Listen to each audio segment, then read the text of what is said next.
একজন লোক গজল গাচ্ছে আর কাঁদতেছে, ইব্রাহিম কান্দে অগ্নি কুণ্ডে, ইসমাইল কান্দে সুরির তলে, বনবাসে পৈরারে কান্দে বিবি হাজেরা রে আল্লাহ কানতে পারি না। এই বলতেছে আর খালি চোখ দিয়ে পানি পড়তেছে।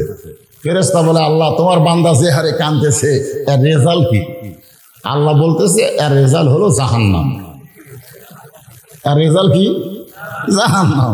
ফেরেশতা এত কান্দা কান্দে তাও জাহান্নাম কেন? আল্লাহ বলতেছে নবীর শানে মিথ্যা কথা বলতেছে আর কান্দতেছে। ইব্রাহিম নবী অগ্নিকুণ্ডে পড়েইনি, তাহলে কানবে কখন?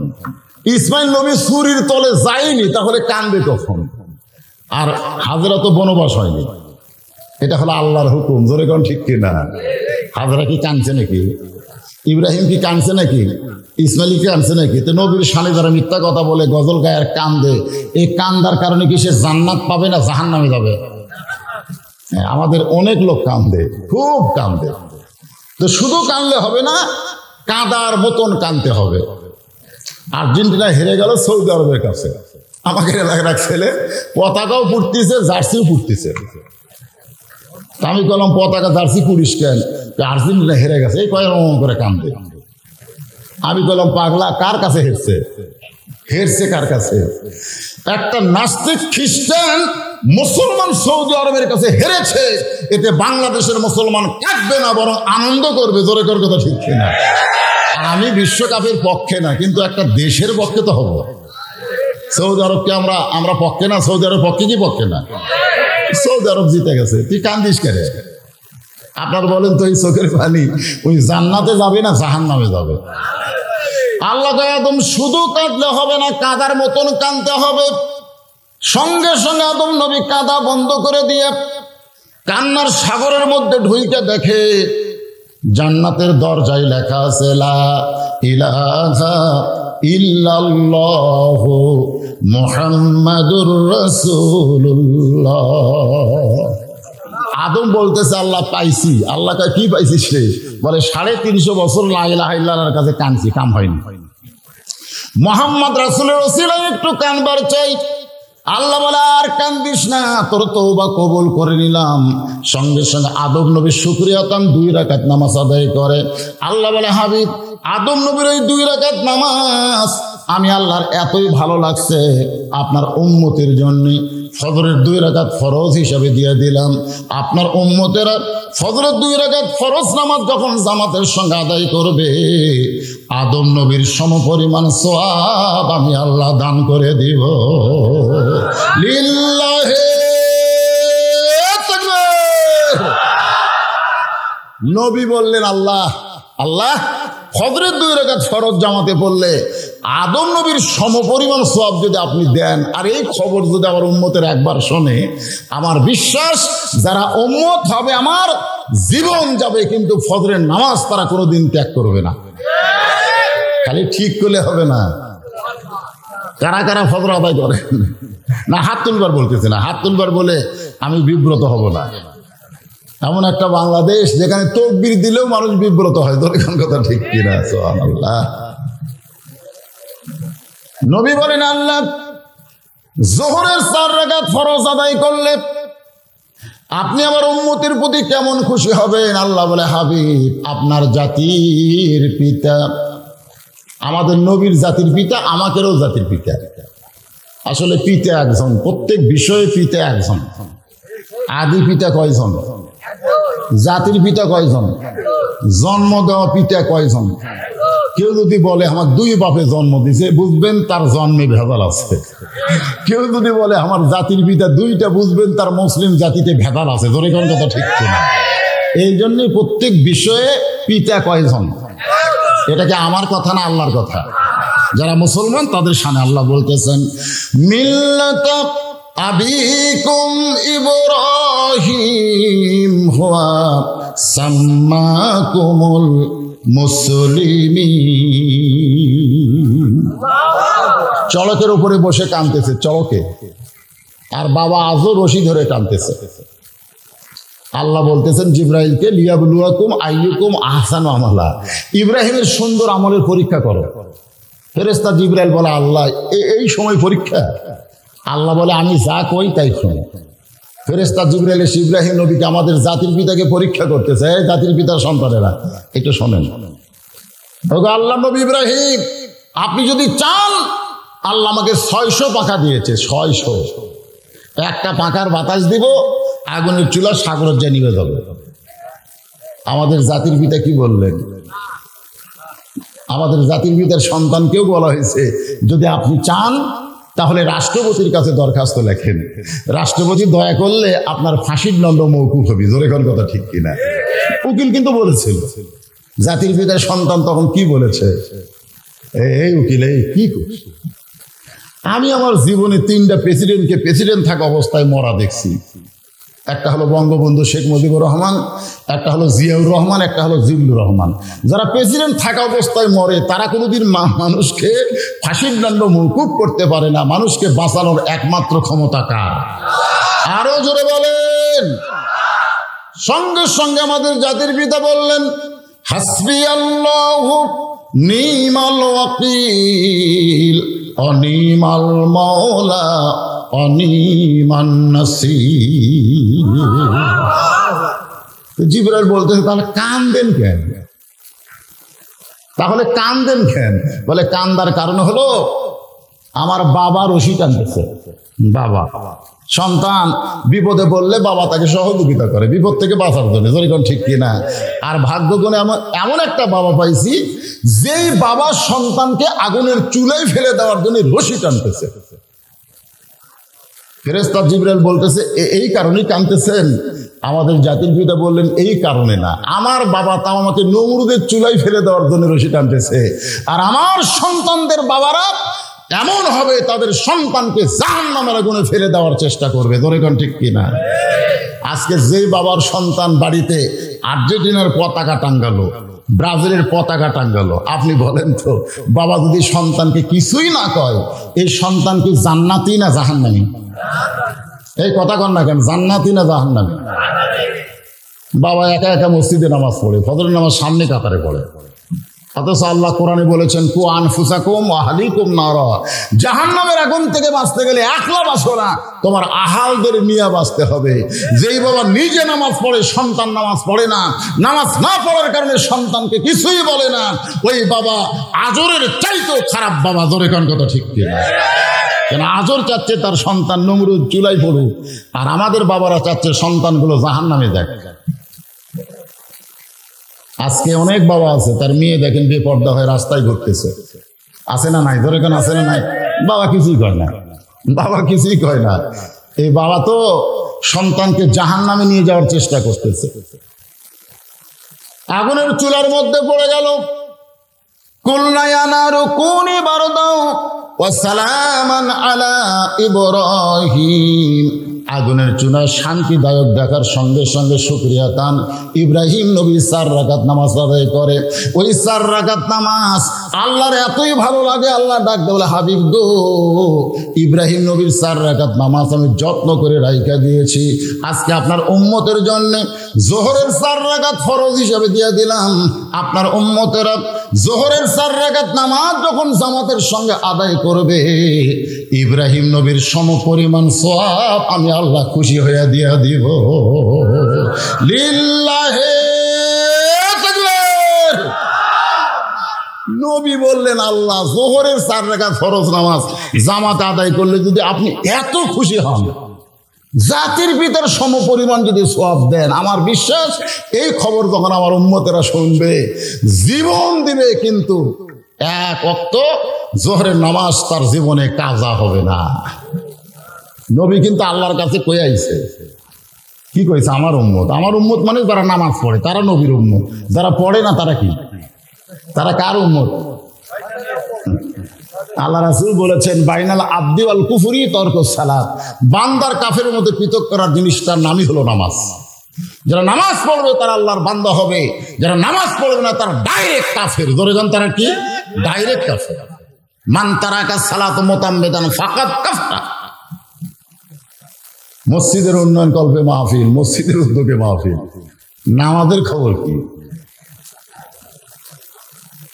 আসরের 4 রাকাত ফরজ নামাজ, নবী ডাক দেয়া বলেন, আল্লাহ আসরের 4 রাকাত ফরজ আদায় করলে আমার উম্মতের প্রতি আপনি কেমন খুশি হবেন? আল্লাহ বলে, হাবিব আপনার উপর যেই কিতাব নাজিল করেছি এই কিতাবের মধ্যে সবচেয়ে বেশি যাকে নিয়ে আলোচনা তার নাম হলো মুসা কালিমুল্লাহ। ধরে খান সুবহানাল্লাহ। মুসা কালিমুল্লাহর বহু আজ আপনারা শুনছেন, খুব চালাক। একদিন আল্লাহকে বলতেছে, আল্লাহ আমি মুসা তো জান্নাতে যাবই, আমার সঙ্গে জান্নাতে কে থাকবে? আল্লাহ কয়, মুসা তুমি জান্নাতে যাবাই, এই কথা কেমনে বলো? মুসা বলতেছে, আল্লাহ তুমি কইছো ফাদখুলি ফি ইবাদি ফাদখুলি জান্নাতি, যে আমার বান্দা হবে আমি তাকে জান্নাত দিয়ে দেব। আমি তো শুধু বান্দা না, আমি তোমার নবী, এই জন্য আমি জান্নাতি। সুবহানাল্লাহ। আল্লাহ বলতেছে, মুসা তোমার সঙ্গে জান্নাতে কে থাকবে যদি জানতে চাও তাহলে শোনো, অমুক বাজারের একটা কসাইয়ের কথা শুনে মুসা চুম করে কয়, আল্লাহ কত নবী আছে আমার সঙ্গে ধরে সবসময় আমার ভাই হারুন, আপনি তো বলতে পারেন যে হারুন তোর সঙ্গে জান্নাতে থাকবে, তো হারুনের কথা না কয় কসাইয়ের কথা কন কেন? আল্লাহ কয় শুনবার চাইলে তাই কইলেন। একটা কসাই মুসা নবীর সঙ্গে জান্নাতে যাবে। একদিন মুসা বললেন, আল্লাহ আপনি হলেন জ্ঞানী, আমি হলাম জ্ঞানী, এছাড়া তো কোনো জ্ঞানী নাই। আল্লাহ বলেন, 2 নদীর মাঝখানে গিয়ে দেখো তোমার চাইতে একজন জ্ঞানী আছে। ধরে কান সুবহানাল্লাহ। এগুলো আমার সাবজেক্ট না, আজকের ওয়াজ না, এগুলো পারলে অন্যদিন কব। কিন্তু আজকে যেটা বলতে চাচ্ছি, আল্লাহর সঙ্গে সব সময় যিনি কথা বলেছেন, কথা বলার যোগ্যতা আল্লাহ দিয়েছেন, তিনি হলেন মুসা কালিমুল্লাহ। একদিন তুর পর্বতের কিনারে গিয়ে বলতেছে, আল্লাহ আল্লাহ আল্লাহ বলতেছে থাম। মুসা থামছে। কিছুক্ষণ পর আল্লাহ বলতেছে, মুসা তোমার খবর কি? মুসা বলতেছে, আলহামদুলিল্লাহ আলহামদুলিল্লাহ। যেরকম আমি বললাম আপনারা কেমন আছেন, আপনারা সবাই কিন্তু বলছেন আলহামদুলিল্লাহ। আপনাদের মধ্যে কেউ একজন বলা দরকার ছিল, হুজুর আপনি কেমন আছেন, এটাও কিন্তু বলা দরকার, ঠিক না? তো মুসা চিন্তা করতেছে, আল্লাহ আমার খবর চাইলো, আমিও আল্লাহর খবর চাই। তো বলতেছে, আল্লাহ আপনার খবর কি? তা আল্লাহ বলতেছেন, ইযহাব ইলা ফিরাউন ইন্নাহু তাগা। আমি আল্লাহ কেমন আছি যদি জানবার চাও তাহলে ফেরাউনের কাছে যাও।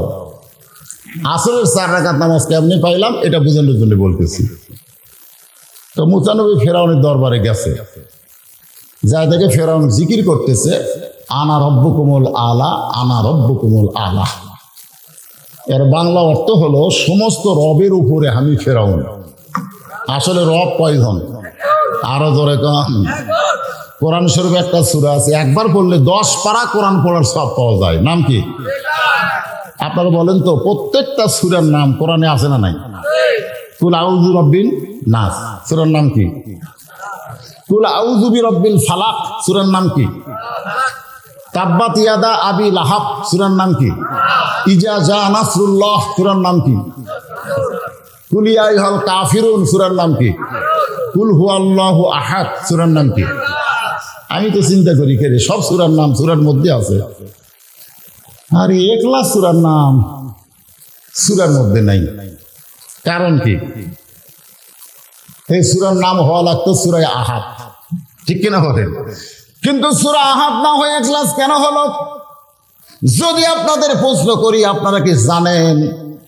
না জানলে বলবেন জানি না। জানেন? সবাই এক বাক্যে বলেন জানেন। জানেন? মাশাআল্লাহ। তাহলে আজকে এটা আপনাদের জানান দরকার। একবার বললে আল্লাহ 10 পারা কোরআন পড়ার সওয়াব দেয়। কারণ এখানে রবের কথা আছে না নাই? একজন না কয়জন? সকলে বলেন কুল হু আল্লাহু আহাদ আল্লাহুস সামাদ লাম ইয়ালিদ ওয়া লাম ইউলাদ ওয়া লাম ইয়াকুল লাহু কুফুয়ান আহাদ। তো এখন ফেরাউন বলতেছে আনা রব্বুকুমুল আলা। মুসা চিন্তা করে, এখনই যার সঙ্গে কথা বলে আসলাম, তুর পর্বতে, সেটা কে? আর এটা কে? আজকে আমরা যখন কোরআনের হক কথা বলি, আমরা কি আমাদের কথা বলি না আল্লাহর কথা বলি? মনে করেন এখনই আমি সূরা মুলুক পড়ে আসলাম, সূরা মুলুক পড়ে স্টেজে আসলাম, আর একজন আবার কানে কানে বলতে যে হুজুর রাজনীতির অর্জন করেন না, মনে করেন। আমি চিন্তা করি এখনই করলাম কি, আর এই শালা হয় কি? আমাদের বাংলাদেশে এরকম বক্তাদেরকে বলা হয় কি হয় না? ধরে কেন হয় কি হয় না? হ্যাঁ, তবে মাশাআল্লাহ আপনাদের মান্দায় এটা ব্যতিক্রম। আমি মান্দাতে ওয়াজ করে খুব শান্তি পাই, খুবই শান্তি। এই জন্য ঘরে ঘরে আমার ওয়াজ, কোনো টেনশন নাই। কোনো নেতাও কয় না, আওয়ামী লীগ কোন বিএনপি কোন আর যাই কোন, কেউ কয় না যে হুজুর এলালা বাদ দেওয়া ওয়াজ করুন, এ কথা কেউ কয় না। তাবারাকাল্লাযী বিয়াদিহিল মুলকু ওয়া হুয়া আলা কুল্লি শাইইন কাদির। গোটা পৃথিবীর রাজত্ব, কর্তৃত্ব, মালিকানা কার হাতে? সমস্ত ক্ষমতার মালিককে। মাশাআল্লাহ। এখনই মুসা যার সঙ্গে গল্প করছে সেটা কে? আর যার কাছে গেছে সেটা কে? কিন্তু জিকির করতেছে আনা রব্বুকুমুল আলা। মুসা নবীর হাত চুলকায়।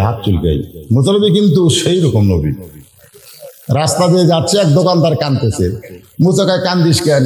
বলে ফেরাউনের বাবুর্চি বাকি খাতে খাতে আমার শেষ। যদি বলি টেকা দাও, তখন রাগ করে কয় আমি কার দল করি তুই জানিস? আমি কার দল করি? আমার দল ক্ষমতা আছে রে, আমি ফেরাউনের দল। টেকা চাইলে তোর দোকান তুলে দেবো রে।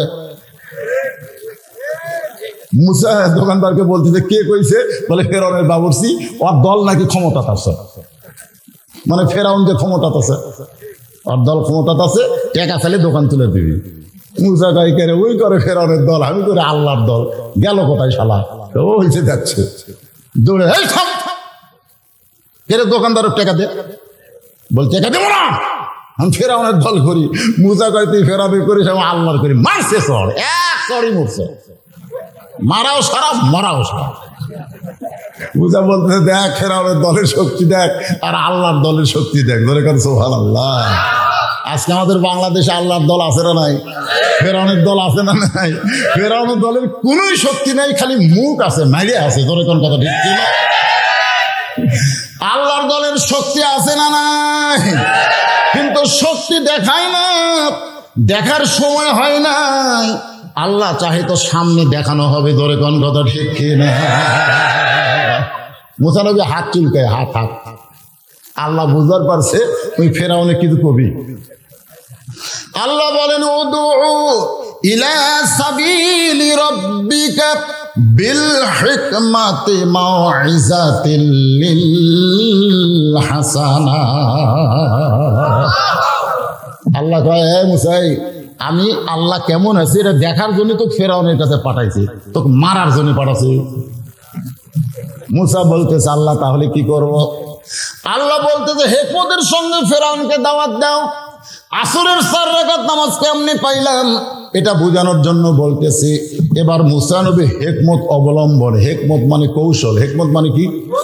প্রতিদিন বলে চলো মসজিদে যাই। উনি কয় তুই নামাজ পড়াও, আমি না পড়াও তাই। ডাইরেক্ট ওয়াজ করলে তো হচ্ছে না। চলো ভাই মসজিদে যাই, তুই নামাজ পড়াও, আমি না পড়াও তাই। দেখতেছে না হিকমত অবলম্বন করা লাগবে। হিকমত কি? একদিন মান্দা ফেরিঘাটের কাছে পাশে যা প্রতিদিন নামাজের কথা কয়, পাইছে, হাত ধরে বলতেছে চলো যাই। তখন ঘড়ির দিকে তাকায় বলতেছে এটা তো কোনো নামাজের সময় না রে, এটা তো নামাজের সময় না, কেবল 3:30 বাজে, কোথায় যাবো? বলে ভাই এতদিন নামাজের দাওয়াত দিছি, আজকে চা খাওয়ার দাওয়াত। আপনারা বলেন তো, যাক নামাজের দাওয়াত দিলে রাগ করে, তাক চা খাওয়ার দাওয়াত দিলে কি রাগ করবি? তো চলো ভাই। চা স্টলে বসে বলতেছে নিমকি দিয়ে, পেঁয়াজি দিয়ে, মিষ্টি দিয়ে। এত কেন ভাই? বলে আপনি আমার ভাই না, আপনাকে আমি খাওয়াবো, যা খুশি খান।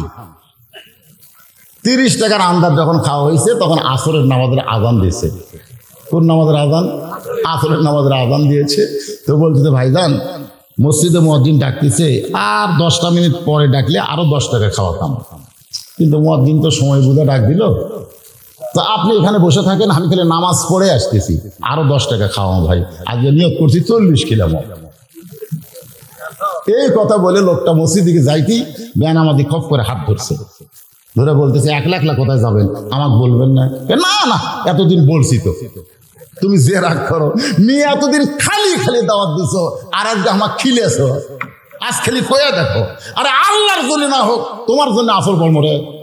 তুমি কি মনে করছো আমার মধ্যে মানবতা নাই? যে আমার জন্য 40 টাকা খরচ করবি আর তার জন্য 1 ওয়াক্ত নামাজ পড়া পারবো না? তখন মুচকি মুচকি হাসতেছে আর গোপনে আল্লাহ বলতেছে, আল্লাহ ডাইরেক্ট কাম হয়নি, আজকে হেকমতে মনে হয় কাম ধরি।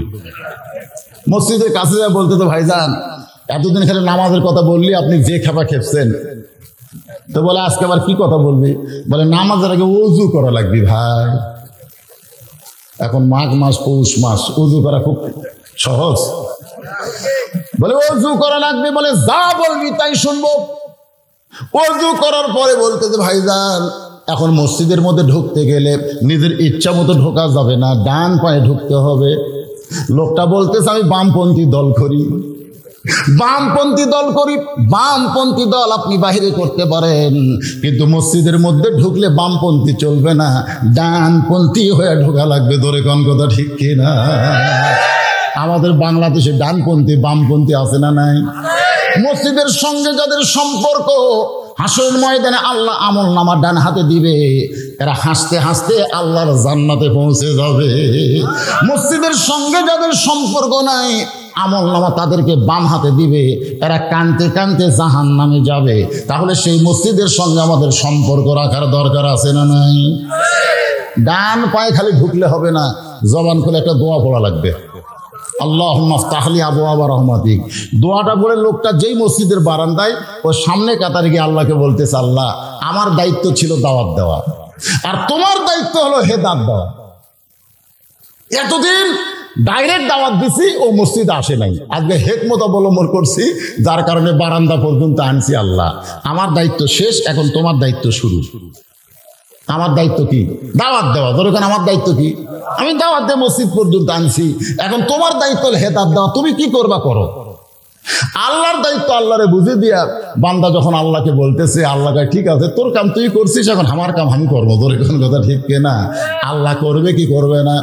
আমাদের দায়িত্ব হলো প্রত্যেকটা বেনামাজিকে মসজিদের মধ্যে নিয়ে যাওয়া, আর আল্লাহর দায়িত্ব হলো প্রত্যেকটা বেনামাজিকে হেদায়েতের মালা গলায় পরাইয়া দেওয়া।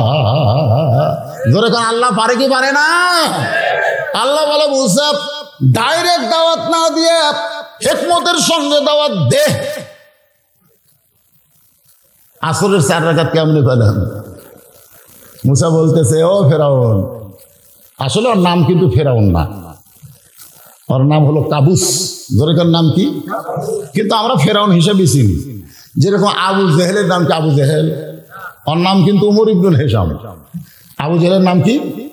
উমর ইবনুল হেশাম, কিন্তু আমরা চিনি আবু জেহেল। আবু হানিফা রহমতুল্লাহ আলাইহি, ওনার নাম কি আবু হানিফা? ওনার নাম হলো নোমান ইবনে সাবের, কিন্তু আমরা বলি আবু হানিফা। এরকম কিছু উপনাম আছে, তো ফেরাউন একটা উপনাম। মুসা বলতে ফেরাউন আনা রাব্বুকুমুল আলা, তুমি যে সবচাইতে বড় আল্লাহর দাবি করতেছো, তুমি কি খাও? আমি যে আল্লাহর দাওয়াত দিই সে আল্লাহ খাওয়ায়। আমাদের আল্লাহ কি করে? জোরে কন। কেউ যদি বলে 23 সাল দুর্ভিক্ষের বছর, তাহলে আল্লাহ খাওয়ায়, এই আয়াতকে অস্বীকার হয়ে যাবে। জোরে কন কথা ঠিক কিনা? আল্লাহ কোরআনে বলেন, ওমা মিন দাব্বাতিন ফিল আরদি ইল্লা আলাল্লাহি রিজকুহা। যে দেশের আসমান দিয়ে পাখি উড়ে যাওয়ার সময় পায়খানা করে, সেই পায়খানা বাংলার মাটিতে পড়ে একটা গাছ হয়ে যায়, সেই দেশে কোনোদিন দুর্ভিক্ষ হবে না। 23 সাল দুর্ভিক্ষর বছর নয়, আমার মনে হয় 23 সাল পরিবর্তনের বছর হবে। পরিবর্তন বোঝেন আপনারা?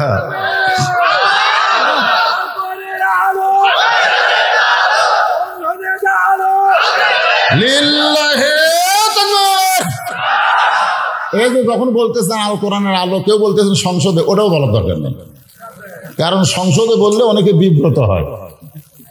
তা আমরা বলবো আল কোরআনের আলো সব জায়গায়, মানে কোনো জায়গা বাদ খাওয়া যাবে না। ধরে কোন কথা ঠিক না, তার মধ্যে সংসদ আছে না নাই?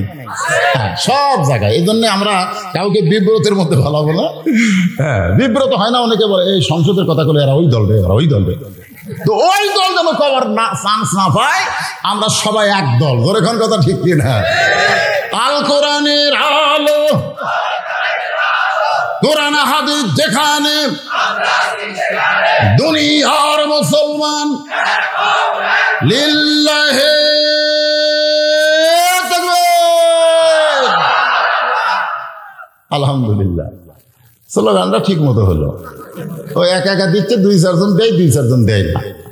শয়তান খুশি হবে, আল্লাহ বেজার হবে। আমরা সকলে আওয়ামী লীগ বিএনপি জাতীয় পার্টি যাই করে, আমি এর আগে পাশের মাহফিলে বলেছি যে 3 জন মুসল্লি মসজিদে ঢুকছে, ইমামতি করবে কে? একটা আওয়ামী লীগ, একটা জামাত আর একটা বিএনপি। 3 জন মুসল্লি মিলে কাতার সোজা করতেছে, এখন ইমামতি করবে কে? আওয়ামী লীগ বলতেছে ভাই সারা জীবন পড়েছি রে, পড়াবার পারি না। বিএনপি বলতেছে আমি খুব বেশি বার লাকামত পারি, আর বেশি পারি না। আর জামাত বলতেছে আমি পড়ি আবার পড়াই। আওয়ামী লীগ বলতে তাহলে তুই সামনে যা। এবার জামাতকে সামনে দিয়ে 2 জন বলতেছে একটু দায়িত্ব বিহাবুল ইমাম ফেরেশতাকে আল্লাহ তাক যুদ্ধ অপরাধী কয়, তাকে ইমাম বানাচ্ছে আল্লাহ। এই ঘরের মধ্যে যখন ঢোকে তখন 14 দল 20 দল থাকে না রে, এক দল হয়ে যায়। সুবহানাল্লাহ। আমি সেই মসজিদের ফাসাল লিলি রব্বিকা নামাজের ওয়াজ করতেছি ভাইজান। হ্যাঁ, একটু মনোযোগ দিয়ে শুনবেন। এখন আসরের নামাজ কেমনে পাইলাম এটা বোঝানোর জন্য বলতেছি। মুসা নবী বলতেছে ফেরাউন তুমি যে আল্লাহর দাবি করো, তুমি কি খাও? সঙ্গে সঙ্গে ফেরাউনের পাশে একজন মন্ত্রী আছে, তার নাম হলো হামান। ধরে কোনার নাম কি? হামান বলতেছে আমার আল্লাহ খায়। মুসা মুচকি মুচকি হাসতেছে। ফেরাউন হাসার কারণ হলো ওই শালাই তো তোকে নষ্ট করছে। বাংলাদেশে কতগুলো হামান মন্ত্রী আছে যারা জীবনে চেয়ারম্যান হওয়ার পারবে না, বিনা ভোটে এমপি মন্ত্রী হয়ে এর কে তা মোশন হসে ভাই। ধরে কোন কথা, এরকম কিন্তু হামান মার্কা মন্ত্রী আছে না? নয়, ধরে কোন আছে না? এরা আবার আমাকে নামের তালিকা করে, এরা হুজুরের নামের তালিকা করে। হামানের গোষ্ঠী একটা চেয়ারম্যান হওয়ার ভোট তোর বাংলাদেশত নাই। ধরে কোন কথা ঠিক কি? বিনা ভোটে মন্ত্রী হয়ে মোশন মারতেছিস। হামানের তো কোনো ভোট নাই, ওই ফেরাউনের মুখের দিকে তাকা তাকা প্রধানমন্ত্রী হচ্ছে। হামান বলতেছে আমার আল্লাহ খায়। সঙ্গে সঙ্গে মুসা বলতেছে হামান রে তোর কারণেই ফেরাউন নষ্ট হলো। ফেরাউন এত নষ্ট ছিল না, তুই নষ্ট করছিস। খালি তেল তেলা তেল তেলা তেল তেলা বোঝেন না? তেলাই তেলাই করে করে ফেরাউন শেষ করছে। ফেরাউন কিন্তু এক সময় গভীর রাত্রে মাথার ধামসা বান্ধা আল্লাহর কাছে বলতে, আল্লাহ তুমি তো আল্লাহ, আমি কিছু না, কিন্তু জনগণের কাছে একটা আল্লাহ সাহেব, তুমি বোঝো না? এই কথা কয়ে কয়ে আল্লাহর কাছ থেকে অনেক কিছু সে খুলছে। একটু শোনেন, হামান বলতেছে আমার আল্লাহ খায়। সঙ্গে সঙ্গে মুসা বলতেছে খাইলেই বিপদ, খাওয়াইলে কোনো বিপদ নাই। আমাদের বাংলাদেশে যারা খায় তার বিপদ কম না বেশি? আমি ডাক্তারের কাছে গেলাম, ডাক্তার আমার গোটাল বডি চেক আপ করলো, রক্ত টক্ত সব পরীক্ষা করে বলতে হুজুর আপনি এই অসুস্থ হয়েছেন খালি খাওয়ার কারণে, খালি খাওয়ার কারণে। আমি বললাম কি খাইছি? বলে এই যে মিষ্টি খাইছেন, গরুর গোস্ত খাইছেন, এরা খাইছেন, সেরা খাইছেন, এইগুলা খাওয়া চলবে না। এইগুলা খাইলে আপনার ডায়াবেটিস বেড়ে যাবে, রক্তের প্লাটিলেট কমে গেছে, এখন আপনি মরবেন। খালি খাওয়া বন্ধ করেন, আপনি ভালো হবেন। আমি তখনই বুঝলাম খালি বিপদ, খালি বিপদ। আমাদের বাংলাদেশে খালি খাই খাই, ধরে কোন কথা ঠিক কিনা? খালি খাই খাই।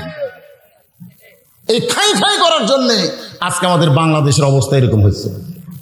একেবারে আর ব্যাংকে কোনো টাকা নাই, রিজার্ভ ফান্ডও ভাত গেছে। রিজার্ভ ফান্ডে আমাকে হাত চলে গেছে।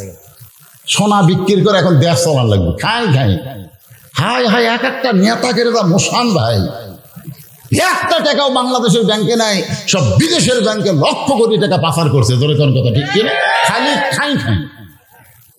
আল্লাহ রাসূল বলেছেন ক্ষুধা লাগলে তুমি ক্ষুধাকে 3 ভাগ করো, 1 ভাগ খাবে, 1 ভাগ পানি পান করবে, আর 1 ভাগ আল্লাহর জন্য ফাঁকা রাখবে। এই তরিকায় যদি তুমি খাও, তোমার কোনোদিন সিনার উপরে বুকের উপরে পেট উঠবে না। আজকে অনেক নেতা আছে যাদের সঙ্গে কোলাকুলি করবার গেলে খালি পেটি ঠেকে, বুক ঠেকে না। জোরেকার কথা ঠিক কিনা? মনে হয় 10 মাসে পথই খালি নেতা। নামাকের মধ্যে কতগুলো হুজুরও আছে, জোরেকার কথা ঠিক কিনা? আয় হায়, হুজুরের চেহারা দেখলে কারে বুক এটি পেট এটি এত খাস করে হুজুর। রাসূল বলেছেন 3 ভাগ করো, 3 ভাগ করো, 1 ভাগ খাও, 1 ভাগ পানি পান করো, 1 ভাগ আল্লাহর জন্য ফাঁকা রাখো। বেশি খাইলে আমার অবস্থা খারাপ। মুসা বলে ফেরাউন একদিন যদি বেশি খাও আর বেশি খাওয়ার পরে যদি হজম না হয়, হজম করার ওষুধ খাইলে তখন কিন্তু পাতলা পায়খানা হবে। মনে করো ফেরাউন তোমার পাতলা পায়খানা করতে গিয়ে কমপ্লিট করে যেই ফেরাউন উঠছে সঙ্গে সঙ্গে আবার পেটে কামড় মারছে, আবার ফেরাউন বসে গেছে, আবার ঝটঝট করে পানির মতন পাতলা পায়খানা কমপ্লিট হওয়ার পরে ফেরাউন উঠছে, আবার পেটে কামড় মারছে। একবার পায়খানায় যায় 5 বার, ধরে কোন কয়বার? 6 বার যখন ফেরাউন উঠবার চাই সঙ্গে সঙ্গে মাথা ঘুরে পড়ে গেছে, পায়খানার মধ্যে ফেরাউন পড়ে গেছে। এখন আল্লাহ কাত, ধরে কোন কে কাত? আল্লাহ কাত হয়ে গেছে। আমার 2 চকিদার বলতে তো হুজুর হিন্দু করে পূজা পহরা দিয়ে আমাকে খুব মজা।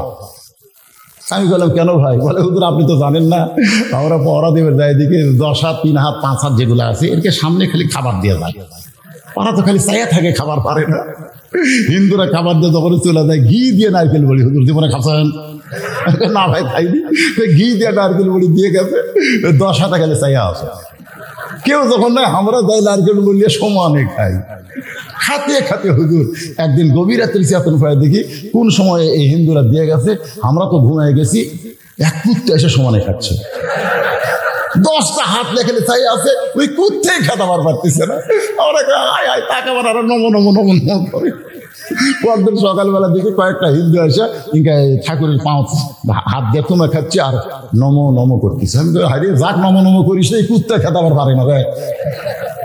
আল্লাহ কাজ হয়ে গেছে, ধরে কোন কে কাজ? আল্লাহ হলো ফেরাউন পায়খানার মধ্যে কাজ হয়ে গেছে। এখন কাজ হয়ে গেলে কি হবে? জবান ভালো আছে, মাজা চলে না, 2 জন মাজা ধরে থাকে আর একজন বলে খেলা হবে। ধরে শরীর বল নাই, চাপা আছে, শরীর বল নাই, চাপা বোঝেন না, মাজা ধরে আছে, খেলা হবে, খেলা হবে। খেলবার গেলে শরীর বল লাগবে, ধরে কার কথা ঠিক। এখন পায়খানার মধ্যে ফেরাউন কয়, এ সাঙ্গ পাঙ্গ কোথায় রে, আমার টাইনে বের কর। এখন চারিদিক থেকে সাঙ্গ পাঙ্গ এসে পায়খানার দরজা খুলে দেখে আল্লাহ কাজ। অনেকে কিন্তু ফেরাউনের চাকরি করে, ফেরাউনের দৃশ্যকে দেখবার পারে না। অনেকে ফেরাউনের মুখের উপর খালি প্রশংসা করে, অন্তরে দেখবার পারে না। ওরা সুযোগ পাচ্ছে, খালি ক্ষমতার অহংকার করেন। 1 লাখ বাড়াবার পারেন না, 1 লাখ বাড়ান তো দেখে। আজও বাংলাদেশে এরকম খালি ক্ষমতার অহংকার করে, 1 লাখ বার হওয়া পারে না, পুলিশরা বার হয়। ধরে কার কথা ঠিক না, খালি ক্ষমতার অহংকার করেন। ফেরাউন দেখতেছে মুসা আমার আসল জায়গায় হাত মারছে, ধর। যেই বলছে ধর, মুসা বলতেছে আল্লাহ ফেরাউন আমারে ধরবার, আমি করবো কি? আল্লাহ বলে মুসা দৌড়া। মুসা বলতেছে আল্লাহ জনগণ মনে মনে ভাববে আমি ফেরাউনের ভয়ে দৌড়াই। আল্লাহ কয় মুসারে জনগণ কি ভাবলো সেটা পরের কথা, আমার হুকুম হলো তোমাকে দৌড়াতে হবে। মুসা দৌড়াই, ফেরাউনের সৈন্য সহ দৌড়াই। দৌড়াইতে দৌড়াইতে একটা জায়গায় এসে মুসা ব্রেক করছে, সামনে সাগর। মুসা বলতেছে আল্লাহ আর তো দৌড়ানো যায় না, সামনে সাগর। ফেরাউন 3 দিক থেকে ঘেরাও করে বলে আর দৌড়াবি না, আর দৌড়াবি না। এতক্ষণ তো ভালোই দৌড়ালি, এখন কি করবি? আল্লাহ বলেন আসরুম মিনাল্লাহি ওয়া ফাতহুন কারীব ওয়া বাশশিরিল মুমিনিন। আল্লাহ 12টা রাস্তা করে দিছে। ওই 12টা রাস্তার মধ্যে সবচাইতে বড় রাস্তায় মুসা নবী তার সঙ্গীদের নিয়ে বলতেছে, যে আল্লাহ দরিয়াকে রাস্তা বানাই দিল সে আল্লাহর শুকরিয়া তান আমরা সেজদা দেব। 1 নিয়তে 4 রাকাত নামাজ পড়ে। আল্লাহ ডাক দেয় বলে হাবিব ওর দরিয়ার তলায় মুসা নবীর 4 রাকাত নামাজ আমি আল্লাহর এতই ভালো লাগছে, আপনার উম্মতের জন্যে আসরের 4 রাকাত হিসেবে দিয়ে দিলাম। আপনার উম্মতেরা আসরের 4 রাকাত নামাজ যখন জামাতের সঙ্গে আদায় করবে, মুসা নবীর সমপরিমাণ সওয়াব আমি আল্লাহ দিয়া দিব। লিল্লাহি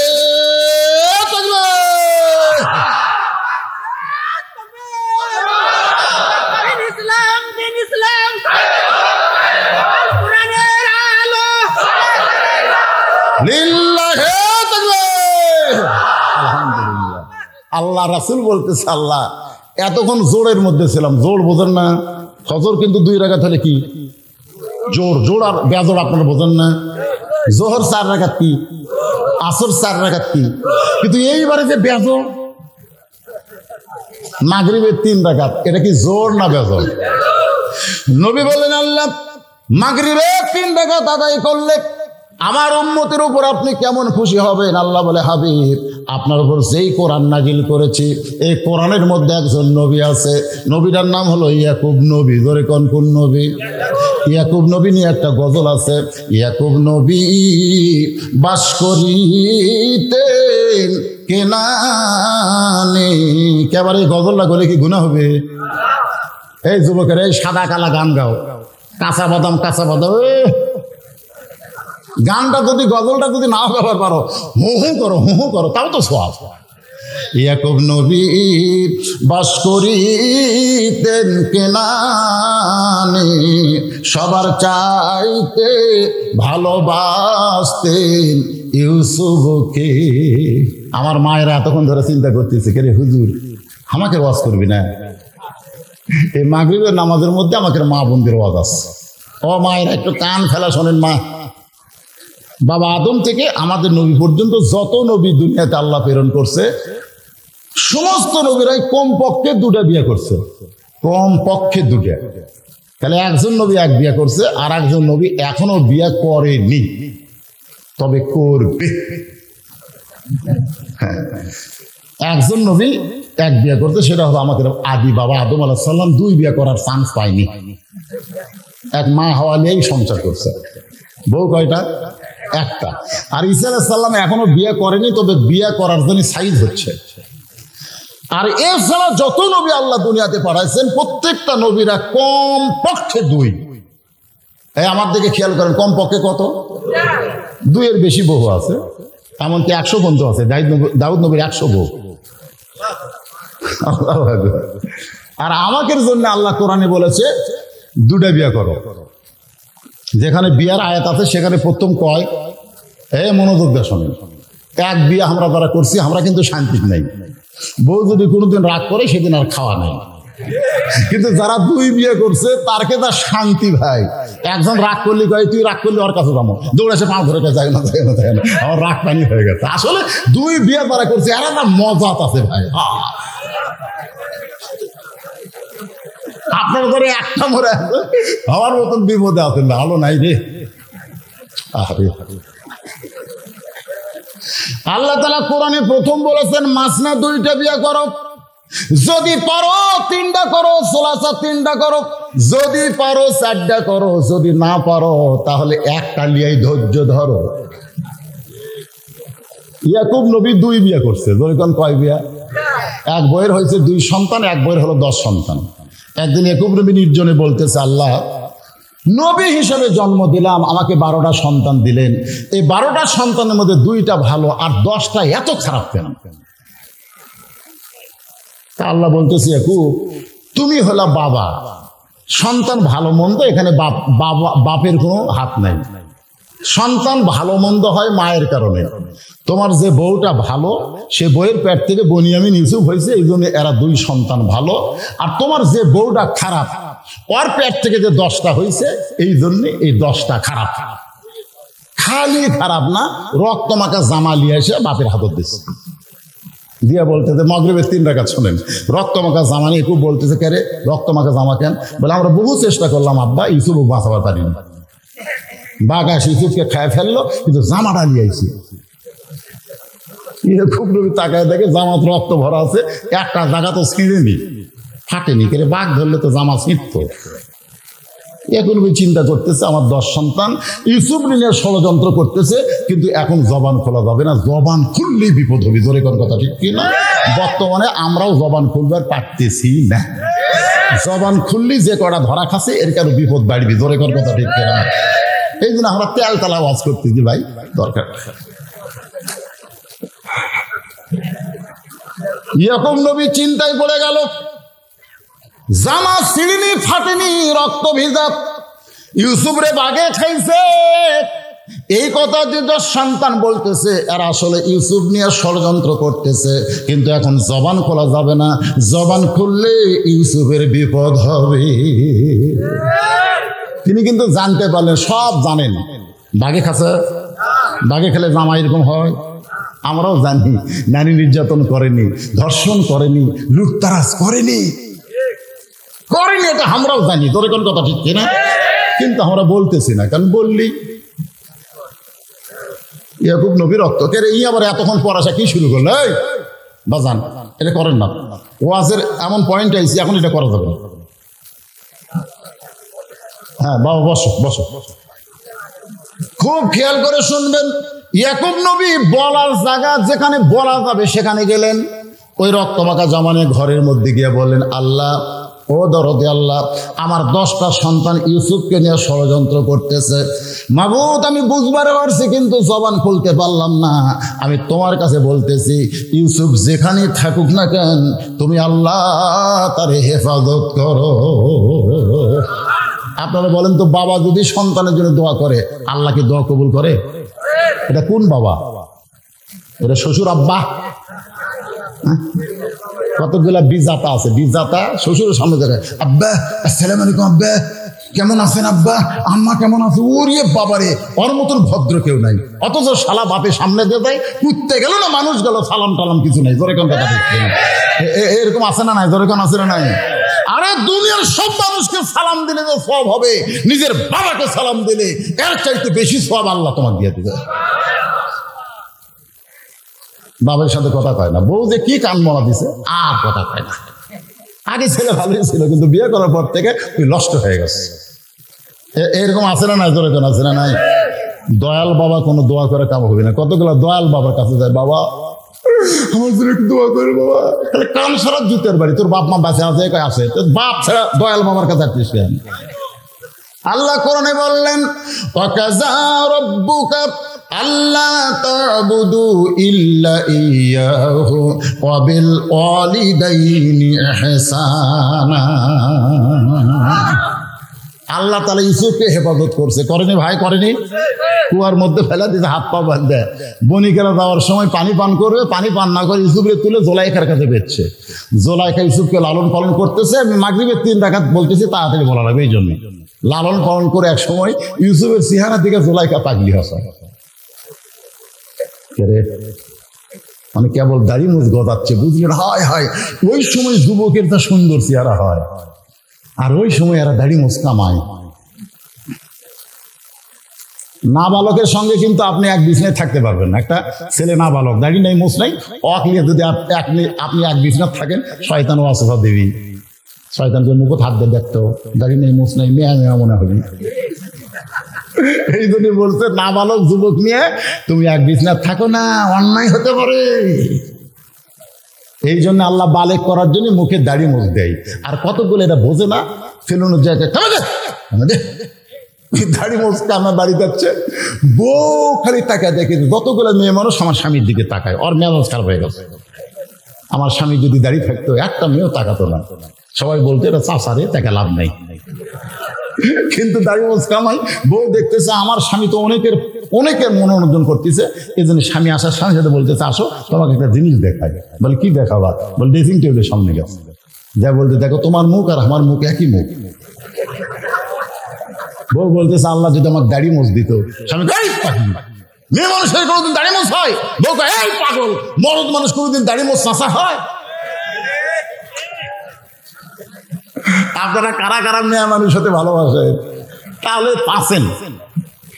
আর যদি মর্দানি শক্তি থাকে ভিতরে, মরদের মতন মনে হয়, তাহলে এই দাড়িটা নবীর সুন্নত আমাদের রাখা দরকার আছে না নাই? ধরে কোন আছে না? কেবল ইউসুফের দাড়ি মোচ উঠছে, মিন শারিল ওয়াসওয়াসিল খান্নাস, ভিতরের খান্নাস জোলাইখাকে বলতেছে, ইউসুফ তোর কে হয়? ইউসুফকে পাওয়ার জন্য জুলাইখা লালায়িত হয়ে গেলেন। শেষ পর্যন্ত অন্দরমহলে নিয়ে গেলেন, 10-12টা দরজায় তালা দিয়া। ইউসুফকে লক্ষ্য করে জুলাইখা বলে, ও ইউসুফ, কেউ নাই, সব দরজার তালা মারছি আমি আর তুমি, মন চাইলে তোমার ইচ্ছা মতো আমাকে ভোগ করো। ইউসুফ নবী বললেন, জুলাইখা দুনিয়ার কেউ যদি দেখতে না পায় তাহলে আমার আল্লাহ দেখে। ইন্নী আখাফুল্লাহ, নিশ্চয় আমি ভয় করি কাকে? জুলাইখা বলে, লাভ নাই, তুমি যে আল্লাহর ভয় করো সে আল্লাহ তোমার বাঁচাবার পারবে না। ওয়ামান ইয়াতাওয়াক্কাল আলাল্লাহি ফাহুয়া হাসবুহু, আল্লাহর প্রতি ভরসা করে ইউসুফ যখন দরজার দিকে যায়, চাবি ছাড়া প্রত্যেকটা দরজার তালা খুলে যাচ্ছে। ধরে কোন সুবহানাল্লাহ। জুলাইখা দেখলে এত চেষ্টা করলাম তাও কিছু করতে পারলাম না। ইউসুফের শেষ দরজায় যেই গেছে, জুলাইখা দৌড়ে গিয়ে ইউসুফের পেছনে পাঞ্জাবি এভাবে ধরছে দুই হাতে। মনে করছে পাঞ্জাবির মহব্বতে ইউসুফ হয়তো ব্রেক করবে। যার কলিতে আল্লাহর ভয় তার কোনোদিন পাঞ্জাবির মহব্বত হয়? ইউসুফ যখন ইজ্জত বাঁচানোর জন্য দৌড় মারছে, পেছনের পাঞ্জাবি ছেড়ে গেছে। জুলাইখা দৌড়ে গিয়া রাজ দরবারে বিচারকের সামনে দাঁড়ায় বলে, বিচারকেরা, আমি যাকে ছোটবেলা থেকে লালন পালন করলাম, সে ইউসুফ আজকে আমার নারী নির্যাতন করে আমার ইজ্জতকে হরণ করতে চেয়েছিল। আমি বহু চেষ্টা করে ইউসুফের হাত থেকে আমার ইজ্জত বাঁচাইছি। আমি জুলাইখা ইউসুফের বিচার চাই। সর্বপ্রথম একজন নারী একজন নবীর বিরুদ্ধে নালিশ করেছে। ধরে কোন কথা ঠিক কিনা? তাহলে নবীর বিরুদ্ধে যদি নারী নালিশ করতে পারে, তাহলে নায়েবে রাসূলের বিরুদ্ধে করবার পারে না? ধরে কোন পারে কি পারে না? বিচারকরা বলতে, জুলাইখা কোনো টেনশন করেন না, ইউসুফের বিচার হবে, ইউসুফের বিচার হবে। একটু মনোযোগ দিয়ে শোনেন, ইউসুফের বিচার হবে। পরদিন ইউসুফ নবীকে নিয়ে গেছে খোলা ময়দানে।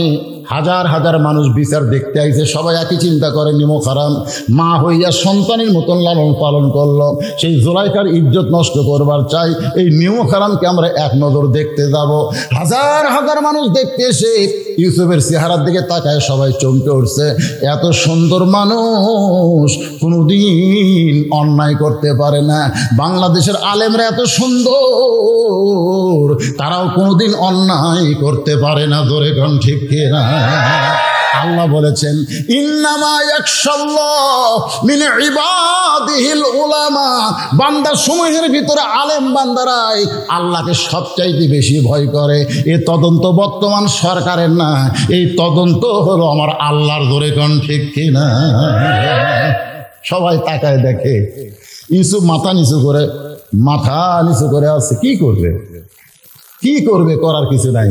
বিচারের প্রধান বিচারপতি বলতে, ইউসুফ, যে জুলাইখা তোমার লালন পালন করলো, তুমি তার ইজ্জত নষ্ট করবার চাও, এত বড় নিমক হারাম তুমি কেমনে হইলে? এমন কথা যখন বারবার বিচারক বলতেছে, তাফসীরের মধ্যে আছে 2.5 মাসের একটা ছোট্ট বাচ্চা মায়ের কোল থেকে বলে, হে বিচারকেরা, অভিযোগ করলি, তোমরা বিচার করতেছো, একটাবার তদন্ত করে দেখো দোষীকে। যদি ইউসুফের জামার সামনে ছেড়ে তাহলে ইউসুফ দোষী। ইউসুফ জোর করে জুলাইখাকে ধরবার চাইছিল, জুলাইখা বাঁচার জন্য ইউসুফের জামার সামনে ছেড়ে দিছে। আর ইউসুফের জামা যদি পিছন দিকে ছেড়ে তাহলে বুঝবা ইউসুফ নির্দোষী, জুলাইখাই দোষী। তোমরা তদন্ত করে দেখো তো অবস্থা কি।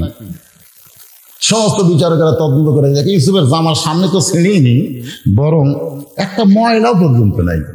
পিছন থেকে তাকায় দেখে পাঞ্জাবি ছেড়ে গেছে। সমস্ত বিচারক চোখ বন্ধ করে মনে মনে বলতেছে, ইউসুফ তুমি নির্দোষী, ইউসুফ তুমি নির্দোষী। কিন্তু আমরা জবান খুলবার পারতেছি না, আমরা বর্তমান সরকারের চাপে আছি। বিচারক কয় ইউসুফ নির্দোষী রে, কিন্তু আমরা মুখ খুলবো কেমনি? কারণ জুলাইখা হলো প্রধানমন্ত্রীর বউ, জুলাইখা হলো প্রধানমন্ত্রীর বউ। এটি যদি জুলাইখা দোষী কই তাহলে আমাকে বিচারকের পদই থাকবি না। ধরে কোন কথা ঠিক কিনা? সমস্ত বিচারক মাথা নিচু করে বলতেছে, মনে মনে ইউসুফ তুমি নির্দোষী, কিন্তু আমরা চাপে পড়েছি, আমরা কেমনে জবান খুলি? সবাই যখন চুপ করে আছে, আজিজ মিসর বলে, রে বিচারকেরা তদন্ত করার রিপোর্ট দাও। প্রধান বিচারপতি বলতেছে, এসকে সিনহার মতন প্রধান বিচারপতি বলতেছে, ইউসুফ তুমি দোষী। যেই বলছি ইউসুফ তুমি দোষী, সব বিচারক জিব্বা, এটা কি রায় হলো রে? এটা কি রায়? সমস্ত সাক্ষী, একটাও তার বিরুদ্ধে নাই, তারপরে কয় হাসি। এটা কি রায় হচ্ছে? বিচারের কাছে দিব্যাত কামড় খেয়েছে। সুবহানাল্লাহ। ইউসুফ চোখের পানি বের করে কাঁদতেছে, বিনা দোষে দোষী কইরা আল্লাহ, বিনা দোষে দোষী কইরা আল্লাহ ইউসুফ দিলা জেলখানা। আল্লাহ উপায় বলো না, জনম দুঃখী কপাল পোড়া নবী ইউসুফ একজনা। আল্লাহ কয় কান্দিস না, কান্দিস না, জেলের মধ্যে বিনা দোষীরে ঢুকাইলে তার দোষ প্রচার হবে না, বরং তার প্রশংসা হবে। ইউসুফ রে, একটা বার জেলে যা, আগে ওয়াজ করলে ৫,৫০,০০০ হতো, আর বার হয়ে যদি তুমি ওয়াজ করো আমির হামদা ৫ লক্ষ মানুষ হবে। ধরে কোন কথা ঠিক না?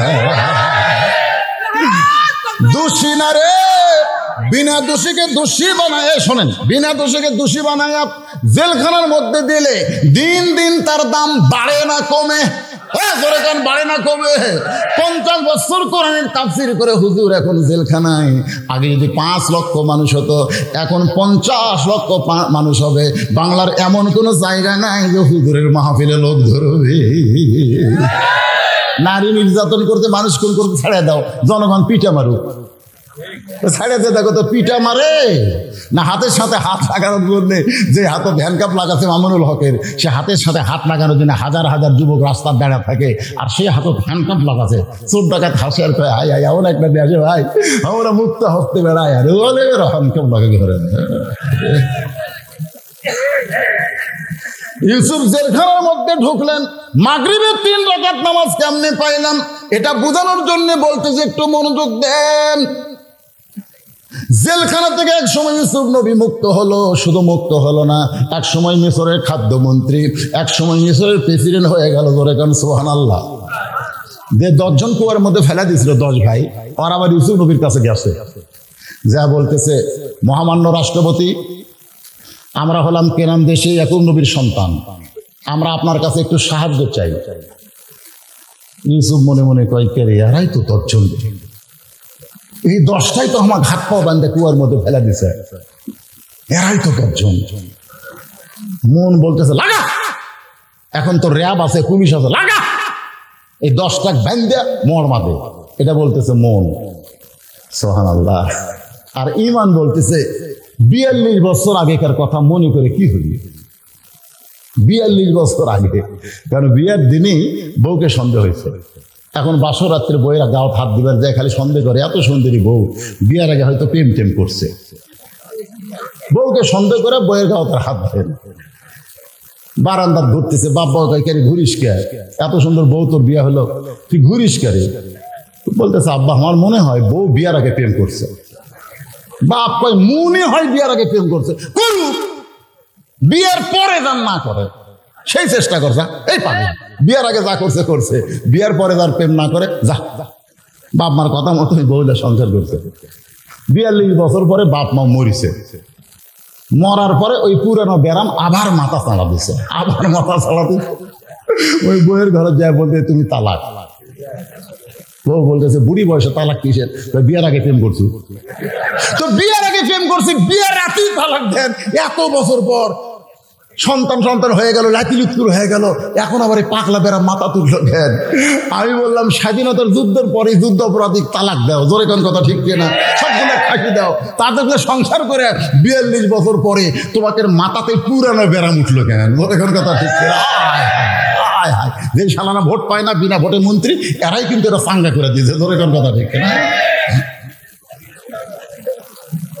42 বছর পরে পুরান কথার মনে করিস না। এরা যদি কুয়ার মধ্যে ফাইলা না দিত, তুই আজকে মিশরের প্রেসিডেন্ট হওয়ার পারতি না। ইউসুফ রে ভুলে যা, ভুলে যা। যদি গভীর রাত্রে নবী হিজরত করে মদিনায় না আসতো, তাহলে মক্কা বিজয় হতো না। ধরে কোন কথা ঠিক কিনা? মক্কা বিজয়ের দিন ওমর যখন বলতেছে ইয়া রাসূলুল্লাহ, আমি আবু জেহেলের বেটা ইকরামাকে হত্যা করব, ফাঁসি দিব, আমি আবু সুফিয়ানকে ফাঁসি দিব, হিন্দাকে ফাঁসি দিব, আপনার চাচা আমির আলী হামজার কলজা চাবা খাইছে। রাসূল বলতেছে ওমর, আমি সমস্ত যুদ্ধ অপরাধীকে মাফ করে দিলাম, ফাঁসি দেব না, দণ্ড দেব না, কারণ তাদের কারণে হিজরত না করলে আজকে আল্লাহ আমাদের মক্কা বিজয় দিত না। ধরে কেন না সুবহানাল্লাহ, মাফ করে দিচ্ছে, মাফ মাফ। ইয়াকুব ইউসুফ নবীর সঙ্গে মিলন হচ্ছে, একটু খেয়াল করবেন। এত বছর পরে ইয়াকুব নবী তার সন্তানকে বুকের মধ্যে নেয়, এমন সময় শুকরিয়া তান 3 রাকাত নামাজ আদায় করে।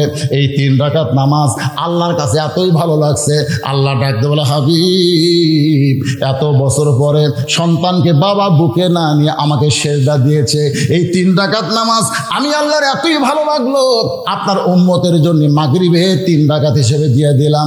আপনার উম্মতেরা মাগরিবে 3 রাকাত নামাজ যখন জামাতের সঙ্গে আদায় করবে, ইয়াকুব ইউসুফ নবীর সম পরিমাণ সওয়াব আমি আল্লাহ দান করে দিব। সুবহানাল্লাহ। রাসূল বলতেছে, আল্লাহ এই মাগরিবে 3 রাকাত পড়লে 2 নবীর সমান সওয়াব দিবেন। এটা যদি আমার উম্মতেরা জানে, আমি আপনার কাছে ওয়াদা করতেছি ওরা মরে যাবে, কিন্তু মাগরিবের নামাজ কোনোদিন ছাড়বে না। আল্লাহ বলেছেন, পড়েন, ইন্না সলাতি ওয়া নুসুকি ওয়া মাহইয়ায়া ওয়া মামাতি লিল্লাহি রাব্বিল আলামিন। দুইটা, একটা হলো ফাসাল্লি রব্বিকা, আর একটা হলো ওয়ানহার, একটা হলো নামাজ, একটা হলো কুরবানি। এই 2টা আমল যারা করবে তারাই পান করবে হাউজে কাউসারের পানি। আমি 5 ওয়াক্ত নামাজের মধ্যে 4 ওয়াক্তর কথা কইলাম, এখন 1 ওয়াক্ত বাকি আছে। কয় ওয়াক্ত? আজকে বিশ্বকাপ খেলা কখন শুরু হবে?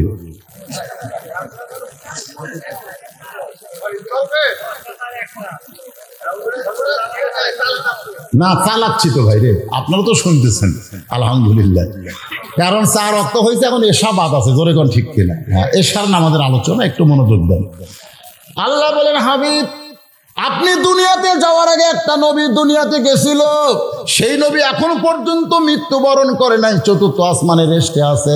ওই নবীর নাম হলো ঈসা নবী। ধরে কোন কি নবী?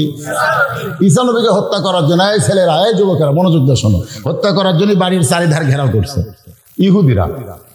ইহুদিরা কিন্তু খ্রিস্টানদের দেখতে পারে না, কারণ ইহুদিরা মুসা পর্যন্ত মানে, এরপরে আর কোনো নবীকে মানে না। আর খ্রিস্টানেরা ঈসা পর্যন্ত মানে, আমাদের নবীকে মানে না। ধরে কোন কথা ঠিক কিনা? আর আমরা মুসলমানেরা সব নবীকেই সম্মান করি। ধরে কোন সুবহানাল্লাহ। আমাদের কোনো নবীর প্রতি সম্মান কম আছে? কোনো নবীর প্রতি সম্মান কম নাই। কেরে বারে 2টা উঠলো, কেরে এই 2টা উঠলো, কেরে না না না, ওটা চলবে না তো। কিসের পেশাব? নামাজের রোজ হচ্ছে পেশাব। কি নামাজ পড়তে পড়তে কেউ পেশাব করবে যায়? কোরআনের ওয়াজ শুনতে শুনতে যাবেন না, কারণ কোরআন আমি প্রথমেই বলেছি, কোরআন এমন একটা ঔষধ, বুঝলেন, এমন একটা শেফা। মুমিনদের যাবতীয় রোগ থেকে আল্লাহ কোরআনের শেফার মাধ্যমে তাকে হেফাজত করে। ধরে করে সুবহানাল্লাহ।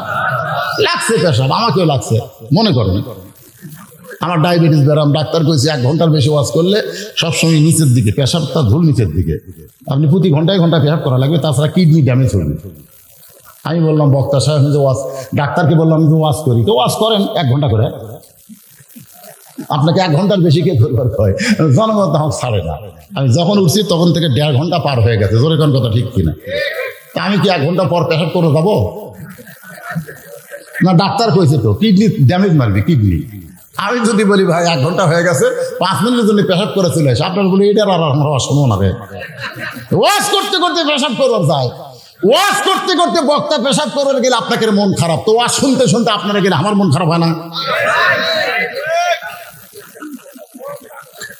এই এশার নামাজটা শোনেন ভাই, 5 ওয়াক্ত নামাজ কমপ্লিট হলে এরপরে কুরবানির একটা দাঁতের ওয়াজ হবে। কুরবানি, এটা গরু কুরবানি নয় রে, এটা খাসি কুরবানি না, এটা হলো আল্লাহর দিনকে গালিব করতে গিয়া বাংলার জমিন আমাদের কুরবানি হওয়া লাগবে। ধরে কোন কথা ঠিক কিনা? সেই কুরবানির উপর ওয়াজ করবো। আগে আপনাকে সাইজ করে নেই, কুরবানির ওয়াজ করতে গেলে সাইজ হওয়া লাগবে না?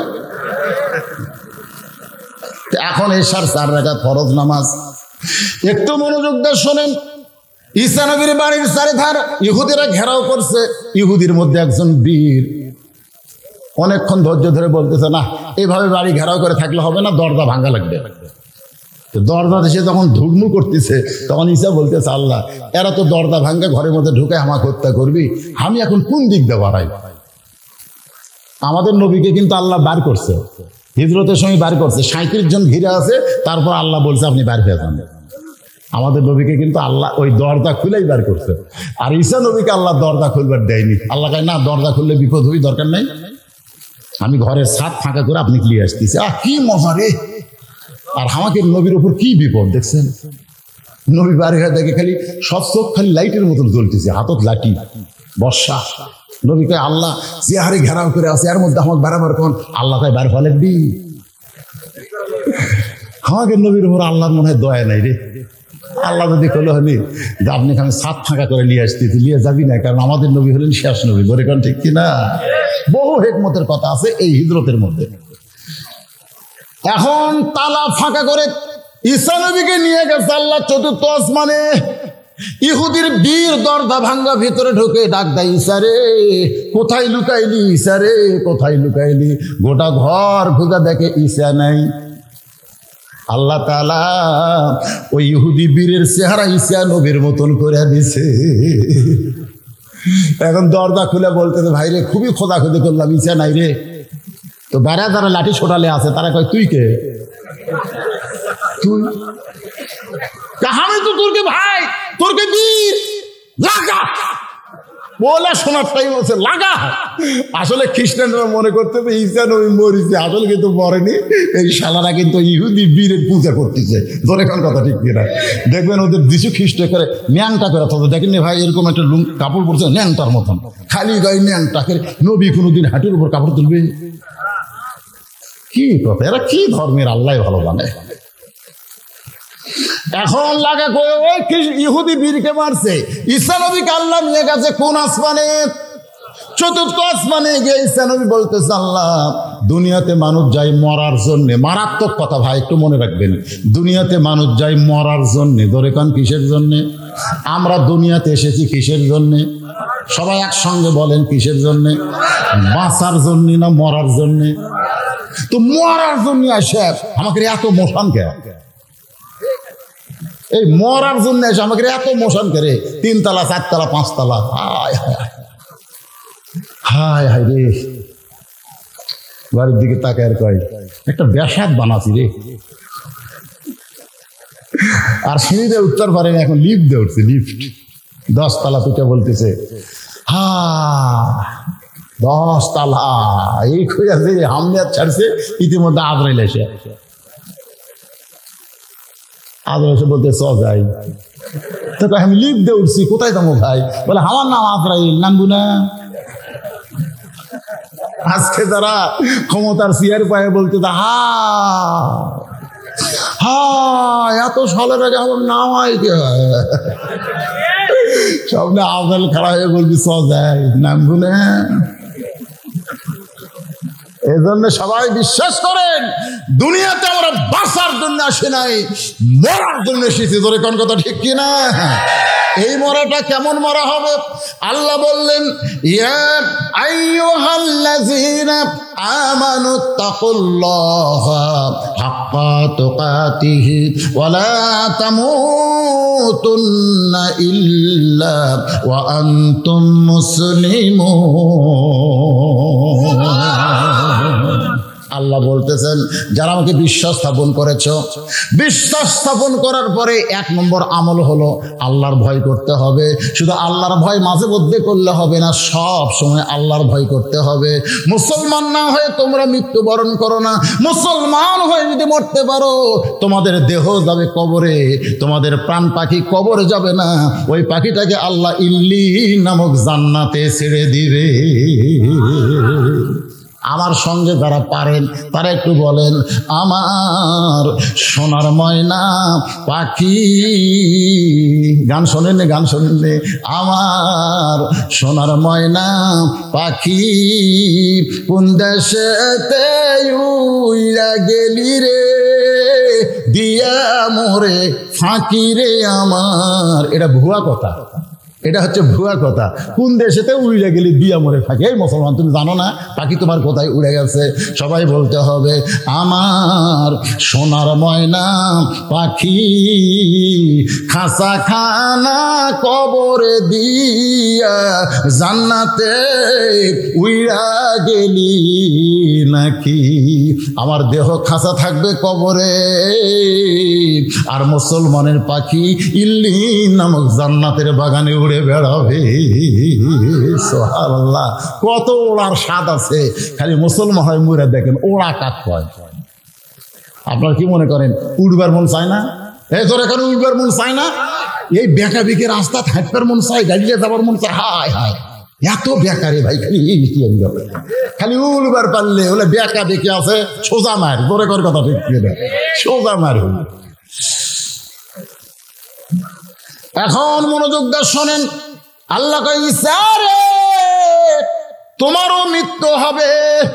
ঈসা বলতেছে আল্লাহ দুনিয়াতে মানুষ মরার জন্য যায়, কিন্তু আপনি যে আমাকে দুনিয়া থেকে আসমানে নিয়ে আসলেন, আমার মৃত্যু কি আসমানে হবে? আল্লাহ বলে ঈসা তুমি শুনে নাও, তোমার মৃত্যু হবে। শুধু তোমার মৃত্যু না, যে আজরাইল আমাকে জান কবজ করে এরও কিন্তু মৃত্যু হবে। আপনাদের কি মনে হয় আজরাইল মরবি না? তাহলে এখন তারা বাংলাদেশে আজরাইলের ভূমিকা পালন করতেছে। তোকে মারলে আমার কি হইরা? আমার চিনিস চিনিস খালি বগুড়া থেকে ঘুরে আসিরে তোকে সাইজ করতে আমার 1 মিনিট লাগবে না। এরকম এমন হুমকি মারতে ভাই, আগামীকাল সকাল 10টায় তখন সাইজ করবো। যা ওই বাড়িতে এসে কানতেছে, বউ কয় কান্দিন কেন? সকাল 10টায় আমার সাইজ করি বারে, এই জন্যই কানতেছি। বউ কই সকাল 10টায় সাইজ করবি আর এখন থেকে আপনি কান্দেন, আপনার কি আক্কেল হুঁশ নাই? স্বামী কয় কি বলতে বলে, এ দেশত কি বিচার নাই? সকাল 10টায় সাইজ করার আগে আপনি চেয়ারম্যানের কাছে যান, মেম্বারের কাছে যান, বিচার দেন। স্বামী খালি মুচকি মুচকি হাসে। বউ কয় হাসেন কেন? বলে হাসার কারণ হলো এমন দেশে বিচারের কথা কই দি রে। আয় আয় রে, যাই আমার হুমকি মারছে ওই চেয়ারম্যানেরই চামচা রে। যাই আমার সকাল 10টায় হাত পা ভাঙবি চেয়ারম্যানেরই চামচা। তাহলে চেয়ারম্যানের কাছে আর বিচার দেখাম হবে? বাংলাদেশের বিচার হলো ওই আমার ওয়াদের মধ্যে আছে 5 বছর আম বাগানে চাষ করে জ্যৈষ্ঠ মাসে দেখতে গেছে আম পাকছে কিনা। যা দেখে ছোট্ট একটা ছেলে গাছের ডালে বসে পাকা আম পাকতেছে আর ব্যাগত তুলতেছে। বাগানের মালিক কয় আমি খাইনি, বৌসল কেউ খাইনি, তুই আমার কাছে আম পাকতেছিস, এই তোর বাপকে বিচার দেবো রে।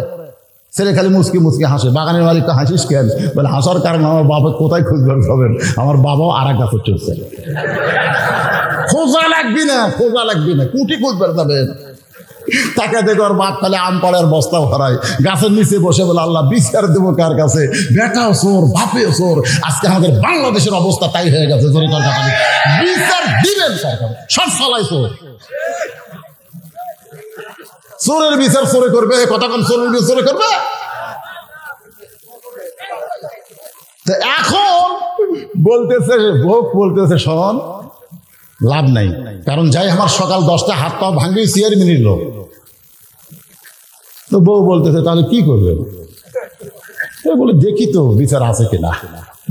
ওই রাত্রে বলতেছে আল্লাহ যার কেউ নাই তার তুমি আসো। সকাল 10টায় আমার হাত পা ভাঙবি আল্লাহ, আমি দুনিয়ার বাংলাদেশের কোন হাইকোর্টে আমার বিচার হবি না আল্লাহ, প্রত্যেকটা কোর্ট এরা কিনে নিছে। তোর এখন কথা ঠিক কিনা? পরিমনির মতন ব্যবসা জামিন পায় আর মামুনুল হকের মতন আলিমক ধরে নিয়ে যায়। এই দেশক বিচার হবি না আল্লাহ। একের আল্লাহর কাছে 2 হাত তোলা, তাহার তো শরীর কান্দিছে। আরে আল্লাহ যে বান্দার চোখের পানি কত দাম দেয়। আল্লাহকে যা তুই তো আমার কাছে কাঁদতেছিস, তোর বিচার কর্ম যা। ওর বউ দিনের বেলা হাফ প্যান্ট ফুল প্যান্ট এই যে গেঞ্জি শার্ট এলা মানে পরিষ্কার করবার যা তাই চলা কি বলে ওর বউ যাই হুমকি মারছে ওর বউ কাপড় পরিষ্কার করছে, কিন্তু সাবানের ফ্যানটা পানি দিয়ে যে ধুয়ে দেয় লাগবে ওটা দেয়নি, মনে নাই। বোঝেন না চার জলসা দি বাংলা যে মেয়েরা দেখে এর সংসারের প্রতি মন আছে। খালি ঘড়ি দেখে স্টার জলসা আবার কখন হবে? রাতে মিস করছে, কারেন্ট নাই, দিনের 10টার সময় দেখতি তরকারি তুলে দিয়ে স্টার জলসা দেখতেছে, তরকারি পুড়ে আশেপাশে লোক পুড়ে শেষ হয়ে গেল রে, পুড়ে শেষ হয়ে গেল, মানে তরকারি পুড়লে তো স্যামস্যানি গন্ধ, দৌড়ে যায় দেখে তরকারি পুড়ে শেষ। এই যে মেয়ে মানুষের স্টার জলসা দিয়ে বাংলা পাগলি করছে, কোনো দিকে খেয়াল নেই। এখন বউ তো পরিষ্কার করছে প্যান্ট শার্ট, কিন্তু সাবানের ফ্যানটা পরিষ্কার করেনি, ওটা শুকে যায় লেয়াল পাহসা। ওই রাত 10টার সময় পেশাব করবার ঢুকছে, পন্সের স্যান্ডেল পাওয়া দিয়ে তলা সমান, ধরিকন কি সমান, তলা সমান, হুমকি মারছে সকাল 10টায় তোর হাত পা ভাঙবো। এই হুমকি দিয়ে ওই 10টার সময় পেশাব করে গেছে তলা সমান ভাই, ওই ফ্যানটার উপর দিয়ে পাও পড়েছে, দুই পাও একবারে, মানে ব্রেক ধরার কোনো বুদ্ধি নেই। আচ্ছা, দুই পাও যদি একবারে যায় তাহলে ওর অবস্থাটা কি হবে বলতেন? গাছ কাটিয়ে দিলে ঠাস করে পড়ে এরকম শব্দ, ও মারে বাবারে। বউ দৌড়ের সাথে দাঁতি লাগছে, মানে ও মারে বাবারে কই আর হুঁশ নেই,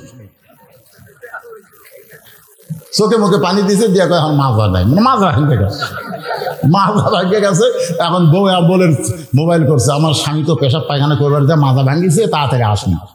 রাত 11টার সময় অ্যাম্বুলেন্স যখন গ্রামের মধ্যে ঢোকে তখন ওরে বাবারে সররে, ওরে বাবারে সররে একটা বাধ্য হইতে হয় না, যা হুমকি দিতে সকাল 10টা হাত পা ভাঙবি, ওই চিন্তা করে কে রে এই গ্রামে অ্যাম্বুলেন্স ঢোকে কেন, এই দরজা খুলবার পথে বউ কয় না দরকার নাই, আরে সকাল 10টা হাত পা ভাঙবি, এখন রাত 11টা, দেখি তো কার বিপদ হচ্ছে। বার হয়ে দেখে যাই হুমকি মারছে ওরই দরজা, কে রে এরই দরজাতে অ্যাম্বুলেন্স। আস্তে আস্তে দেখবার এসে দেখে তকতাক করে শাইন করে তুলতেছে। ওই জানলার কাছে গিয়ে বলতে দে ভাই সকাল 10টা বাজতে অনেক বাকি, বা সকাল 10টা বাজতে অনেক বাকি রে, তোর কি হচ্ছে? তোর হাত পা ভাঙবার দে, আমার মাথা ভাঙ্গিতে, শালারা চিন্তা কর, কাউরে মারবার চাস না, তোর নিজের মাথা ভাঙবি, ধরে কোন কথা ঠিক কিনা? এমন জায়গায় আল্লাহ আলপা করে রাখছে, এমন পড়া পড়বা আর দাঁড়াবার পারবা না, ধরে কোন কথা ঠিক কিনা? তো ইজ্জু মান তাশা পড়েন, তো ইজ্জু মান তাশা ও তুযিল্লু মান তাশা বিয়াদিকাল খায়র ইন্নাকা আলা কুল্লি শাইইন কাদির। সম্মান দেওয়ার মালিককে, অপমান করার মালিককে, ভালো মন্দর মালিককে, সমস্ত ক্ষমতার মালিককে। যে আজরাইল জান কবজ করে ও মরবে, এটা আমি মরার ইতিহাস যখন পড়লাম আশ্চর্য হয়ে গেলাম। আজরাইল বলতেছে আল্লাহর কেউ নাই, আল্লাহ আর জান কবজ করে কেউ নাই, আল্লাহ তাই ভালো করে দেখাছে। আজরাইল বলছে আল্লাহ আমি ভালো করে দেখছি, আল্লাহ কেউ নেই। আল্লাহ কয় দেখ রে, ভালো করে দেখ আছে। আজরাইল কয় নাই আল্লাহ তুই, যেই কথা তুই। আজরাইল কয় আল্লাহ আমার জান আমার কবজ করা লাগবে, এইটা যদি আগে জানতাম তাহলে এই দায়িত্ব কোনোদিন নিতাম না। কান্দা কাটা হলো ওই জান কবজের আজরাইলের দায়িত্ব আমি নিতাম না। বাদান একটু মনোযোগ দেন। আল্লাহ কয় ঈসা তোমারও মৃত্যু হবে। ঈসা বলতেছে আল্লাহ কবে নবী করে আবার দুনিয়াতে প্রেরণ করবেন? আল্লাহ কয় নবী করে পাঠাবো না, আবার তোমাকে পাঠাবো বিশ্ব নবীর উম্মত করে। সঙ্গে সঙ্গে ঈসা নবী এক নিয়তে 4 রাকাত নামাজ আদায় করে বলে আল্লাহ নবী করে আমার দুনিয়াতে প্রেরণ করেছিলেন, এত খুশি আমি হতে পারি নাই, কিন্তু বিশ্ব নবীর উম্মত করে পাঠাবেন এই খুশিতেই 4 রাকাত নামাজ আদায় করলাম। আল্লাহ বলে হাবিব ঈসা নবীর 4 রাকাত নামাজ আমি আল্লাহর এতই ভালো লাগছে, আপনার উম্মতের জন্য এশার 4 রাকাত ফরজ হিসাবে আপনাকে দিয়ে দিলাম। আপনার উম্মতেরা এশার 4 রাকাত ফরজ নামাজ যখন আদায় করবে ঈসা নবীর সমপরিমাণ সওয়াব আমি আল্লাহ দিয়ে দিব। মুরব্বীদের না, এখন যুবকদের বলতেছে বাবা আজকে নামাজের ওয়াজ শুনে কোন ওয়াক্ত বাদ দেওয়া যাবে? কথা কন না কেন, কোন ওয়াক্ত? হ্যাঁ, একটা ওয়াক্ত বাদ যদি না দেন মসজিদ দোতলা করা লাগবে না।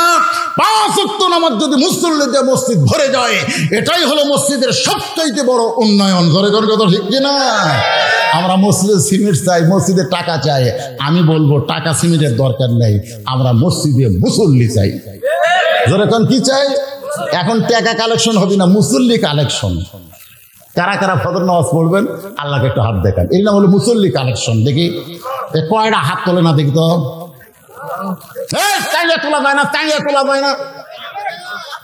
লিল্লাহ হাত নামাজ। আজকের ওয়াজ যা হলো ভাই, মুসল্লি কালেকশনের ওয়াজ হলো রে। এ হাত তোলার পরে যারা ফজলত যাবেন না, লিমা তাকুলু মা লা তাফআলুন, আল্লাহ বলেছেন জবানের সাথে আমলের মিল না থাকলে টাটকা মুনাফিক হবি রে, টাটকা মুনাফিক হবি।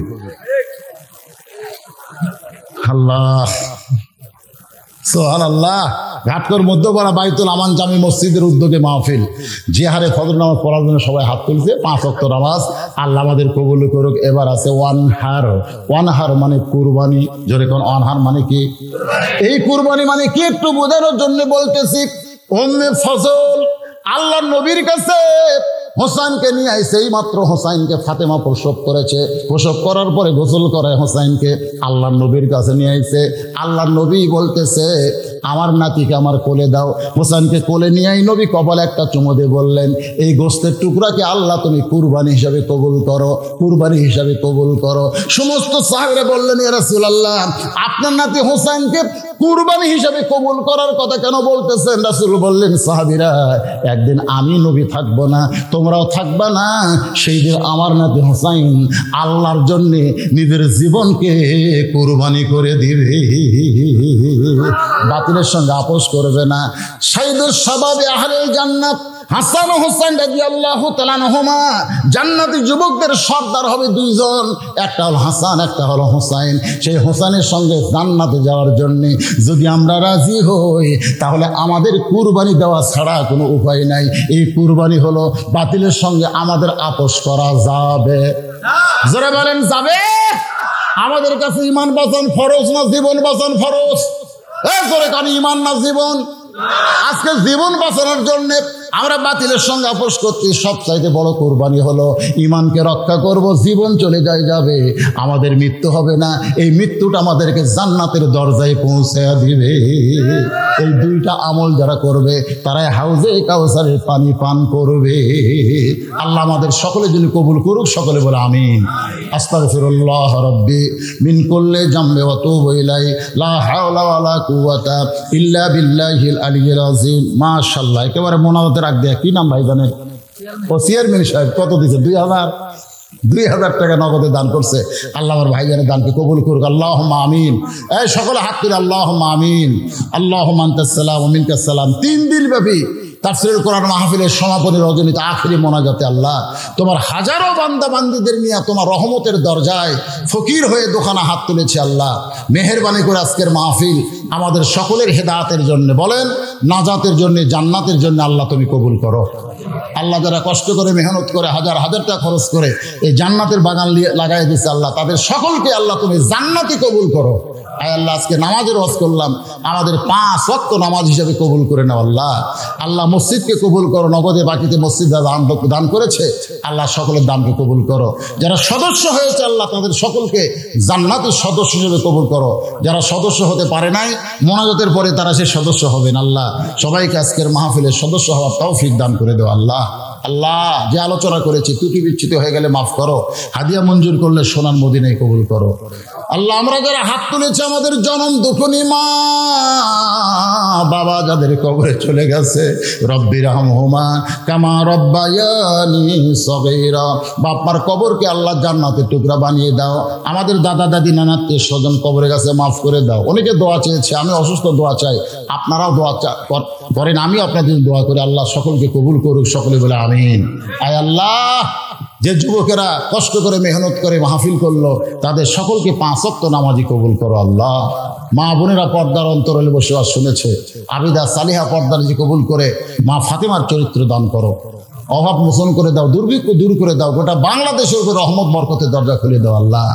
আল্লাহ ইউনানকে ইসলামের জন্য কবুল করেছে, গোটা বাংলাদেশকে আল্লাহ তুমি ইসলামের জন্য কবুল করো আল্লাহ।